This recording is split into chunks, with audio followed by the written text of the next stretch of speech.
Hello, and welcome to another session of Zephyr Training. I'm your host, Jeff, and I'm joined today by not one, but two members of the MoxiWorks team. First off, joined by Kelly, who is going to be walking us through the new Moxi Present product. How you doing, Kelly? Kelly, can you hear me? Yes, I can. Oh, how you Hi. doing? Pretty good. How about yourself? Doing just fine. I think there might be a bit of a delay on our video feed. You might want to pause the YouTube channel on the other side because I think you might be getting the delayed Ah, audio. there we go. Also joined today, helping us out with Q&As, is going to be Nathan. Nathan, how you doing, sir? I'm doing well. Happy to be here. Awesome. Thank you for joining us. So today's session is really for anyone and everyone using Touch CMA or the MoxiWorks product. It's really good for staff and agents. Basically, the reason you want to know this is this will allow you to create great looking presentations for listings and other types of presentations. So it's a kind of companion product to our CMAs that we do in print, but this is more geared towards online and on-screen viewing.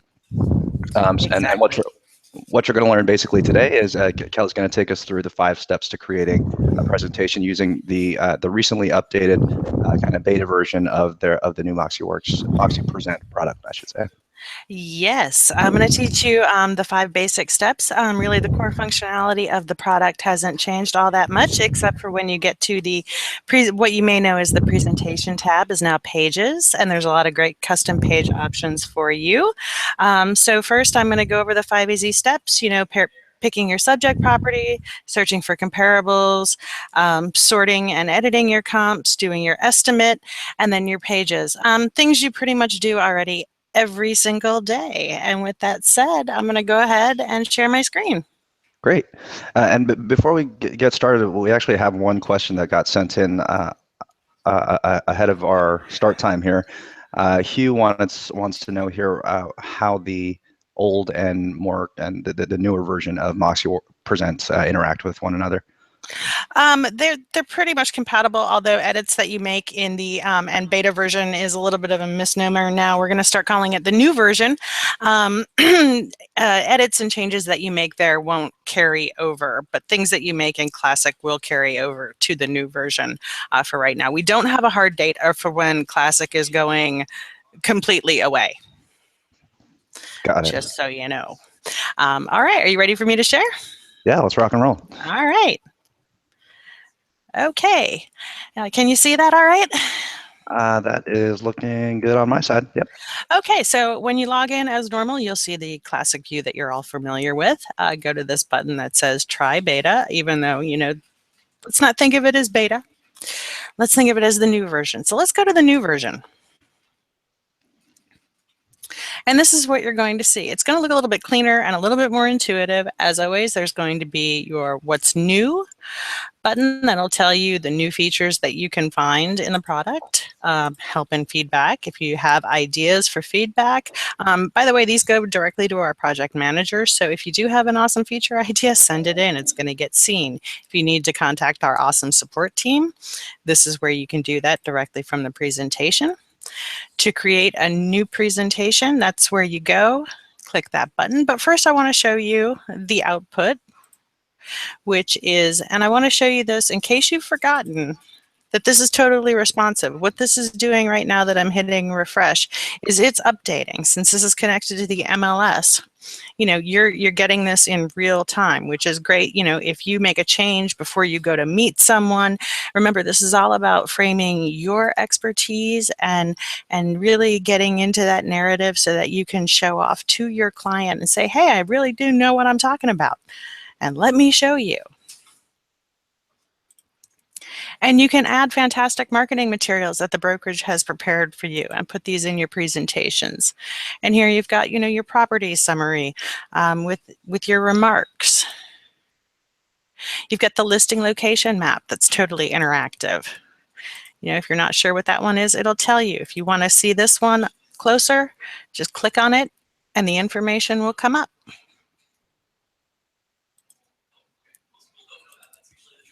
You've got the listing overview. We call this the Pinterest card view, just another way of looking at it. You've got side-by-side comparisons, which are great, which will give you all the information in an easy to understand view. Status comparisons sorted by active, pendings, and solds. I really like this view myself.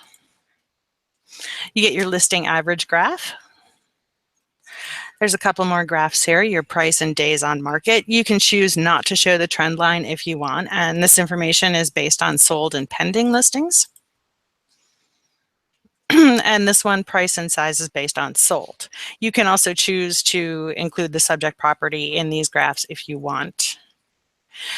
This is a new one.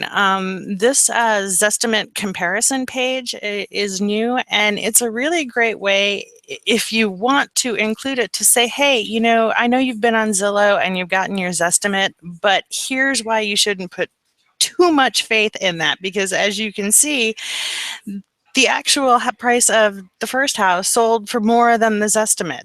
And a lot of times it works in the reverse, that the Zestimate is just wrong. So if you know your client's really hooked on Zillow, this is a great way to show them, hey, let's dial that back a little bit. Here you have your net proceeds sheet that you can choose to include or not, which can give your client an idea of what they stand to make once all the fees have been taken out. And here's your pricing analysis. You know, this will base it on the average price of, you know, your comparable properties. And of course, you being the expert, you'll put the approximate market value that you think it should be. Here's your bio. Also cool about this, totally interactive. You can click on those and do a phone call or email directly from there. You can add videos to your page, your presentation. You can even add some great looking photos. Really, it's up to you and your imagination. And it's not just a CMA. I'll send Jeff a document after the webinar here for some great alt use cases, buyer tours, market snapshots, and other things that you can do other than just buyer or seller presentation. So let's see how the sausage is made. You'll see, just like you're used to here, you can click on those three dots. You can view the presentation. We do have a print version, but if you have your own print setup, please use that. You can email the presentation from here. If you really like what you've got here and you want to use it for something else, you don't have to reinvent the wheel. You can duplicate it, you can delete it, and you can archive just as you have before. You can assign it to an agent or add a co-presenter. Pretty normal stuff. So when you go in, you'll still see your subject property page. You can either copy directly from the MLS, which is what I did here. I entered the MLS number and it pulled up all the location information. If you don't have the MLS number, try to fill in as much subject property information as you can. What that will do is it'll make it richer when you go to search for comparable properties because it will search for like properties. So as always, the more information, the better.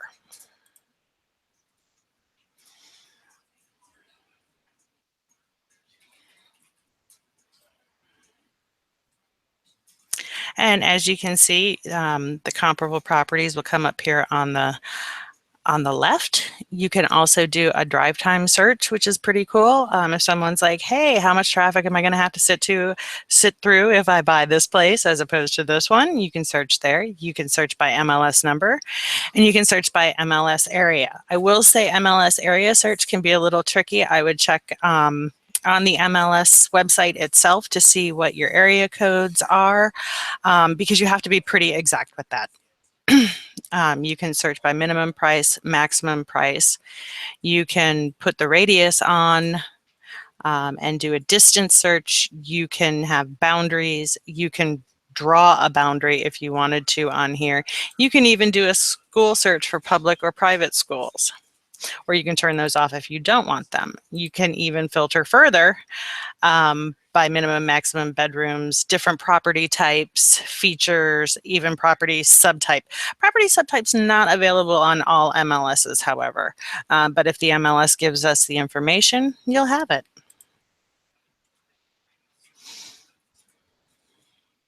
And here's your estimate screen. You've got pricing stats based on average price of the sold comparable properties. You'll have the listing summary here, bed, bath, square foot, and I'll show you on the pages tab, where you can take out data that you may or may not want. Here you can put your market value, which could be either a single number or a range. You can even put remarks in here if you wanted to. Now there's a tab here. This is where, when you saw that estimated net proceeds sheet, this is where you can fill all of that out. You can go through, how much is left on a mortgage, all your fees, your settlement costs, any kind of taxes, other costs. If there's custom costs like, oh, hey, you need a new driveway, new roof, whatever the case may be, you can add that there. If you want to run a couple more scenarios, you can do up to 3 copies, and you would just do the same thing for all of those. And you can add or not add them as you want. So this is where the fun is, because before you couldn't see all of your pages. You had to view the presentation. You couldn't just like, oh, what does this page look like? And you can click directly down to it. You can see this. And like I said before, if you wanted to not do some data, click on the 3 buttons if you see those. And if you see customize, you can check or uncheck as much of this information as you would like. So you can get pretty granular on that. Also, if you're like, nah, I don't want this estimate page, you can remove it. So basically any of these things you can remove. If you don't like their order, you can simply click and drag. All right, so let's say you want to make a custom page. You can either add them from your library, which would be pages that maybe your brokerage has provided, like some of the marketing pages at the beginning of the presentation. You can find them here. Report pages, these are the ones that come standard in your buyer or seller presentation.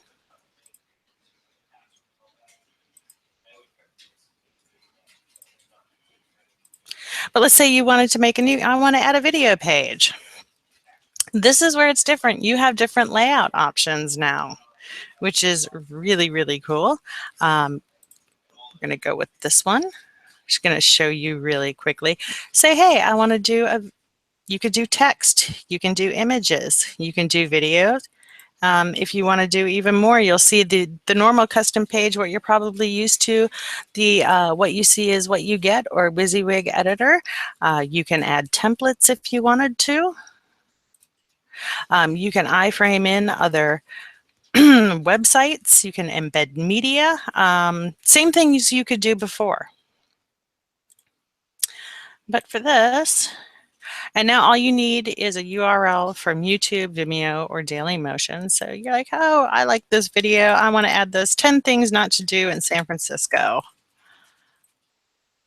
Take the URL, add, and there it is. And then save, and you can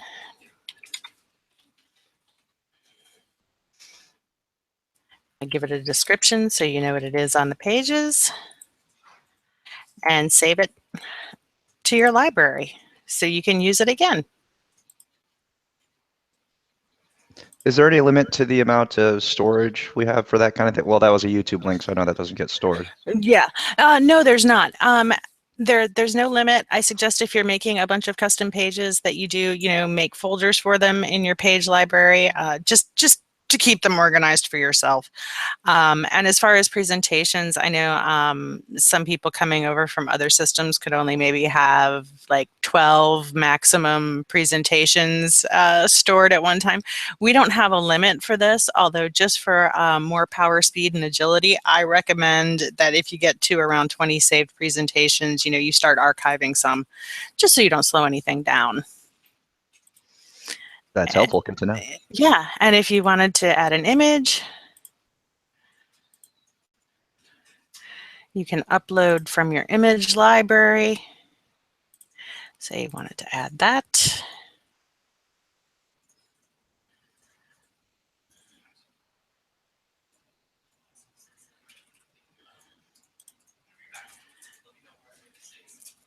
And you, again, save, name, and it'll be added to your library to use. Now, Kelly, when those get added, are they immediately put into the presentation, or are they first in the library? They get dropped right in here at the bottom. And again, you can click them and drag them to wherever you want. All right, that was a very, very high level overview of the new pages, the new version with the new page features. That was great, Kelly. Really appreciate that. And we see it's really fast and easy. We got that done in, I'd say, right around 10 minutes. So in 10 minutes, if you just do those 5 steps, I mean, you don't even have to make a custom page. If you just do the first 4 and walk out the door, you're going to have something that you can wow a client with. Got it. And you mentioned something early on with regards to the data refreshing in real time. Mm-hmm. That's obviously a huge benefit over our print CMAs, and that you kind of have you get the printout, and that's really what it is once the PDF is published. So do those refresh on each page load, or is there a set interval? They refresh on each time you do it. And also what's really nifty is they're responsive. So, if you have an iPad or a phone, it'll recalibrate to your screen size. See, it just did it again. Yeah. Love that. All right, so want to give everyone the opportunity to answer any questions in the live chat. Didn't get anything thus far. We'll be wrapping up shortly. Just want to also speak to next week. We're going to be taking a break from the live sessions, and we'll have a little something for you Monday that'll be an on-demand video. We want to publish a variety of content to our YouTube channel, so we'll continue these live streams probably for the week following, but next week we'll have a kind of on-demand tutorial that'll be quick, kind of bite-sized tech tip for you to take a look at.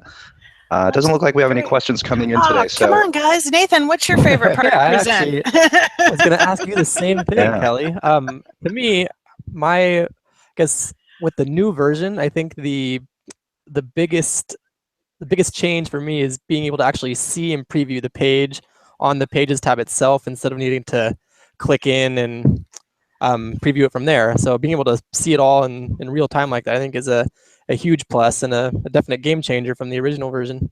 Yeah, and I like the custom pages where, you don't have to be a tech whiz. You don't have to figure out how to iframe a video. You can just drop a URL in now. I mean, you could before, but you had to do a little more hunting in the old editor.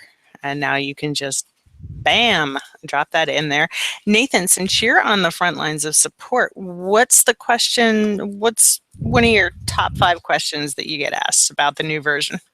Excellent question there, Kelly. I would say one of them is, what's the difference between the estimated pricing page and the pricing analysis page? So if you could actually call open that estimate tab again, would be super helpful. Oh, let me share my screen again.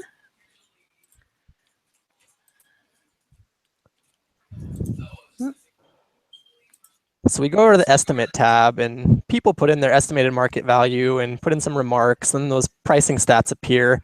And then they go to their pages and they try to get all this included. And you would think that the estimated pricing page is the one where that would all be.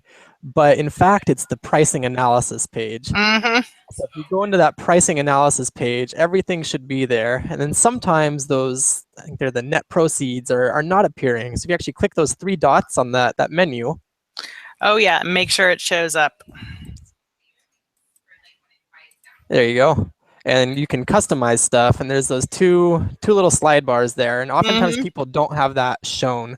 So that's one of the most frequent questions we get in support, is to where's this page and why aren't the pricing stats showing?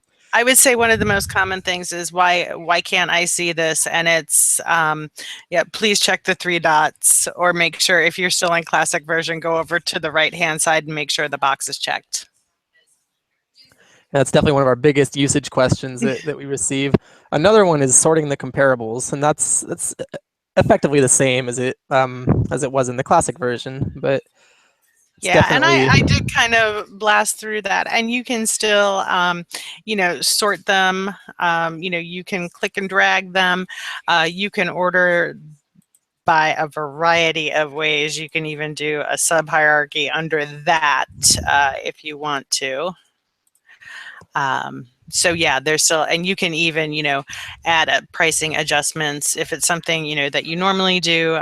You can use you can even add custom comps, which is helpful, if it's a pocket listing or something that's not going to hit the MLS or a FSBO. Just remember, this is the only time that information, if you use a custom comp, won't automatically update because it isn't tied to the MLS. And then one of my just favorite features of the program in general, this is especially pertinent to the Bay Area, is the school search. So by the school search, you can kind of sort things by either district or by school boundary, and it will only populate listings that are in that school district or boundary. I think that's super, super impressive and something I would use regularly. So if you go to search tab, and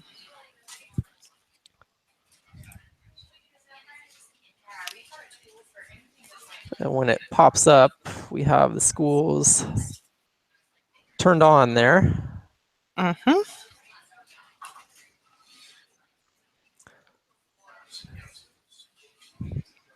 So when the map generates, you'll see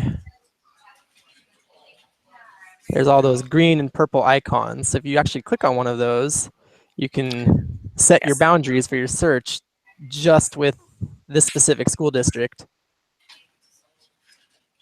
And sometimes that, if it's a smaller district, it will. Yeah, San Francisco. Yeah, 7 by 7 square miles is not a lot to work with. But in other areas, it'll be a little more spread out, a little less spread out. And for sure. Well, it is it's in progress, right? We're kind of ironing out the kinks, as it were. All right. Well, this was super helpful, guys. Oh, thank great. you again for joining in. Thank you for the time. You're welcome. And thank you for everybody who tuned in for taking the time. Awesome. We will see everyone next week. Thank you for joining. Have a great day.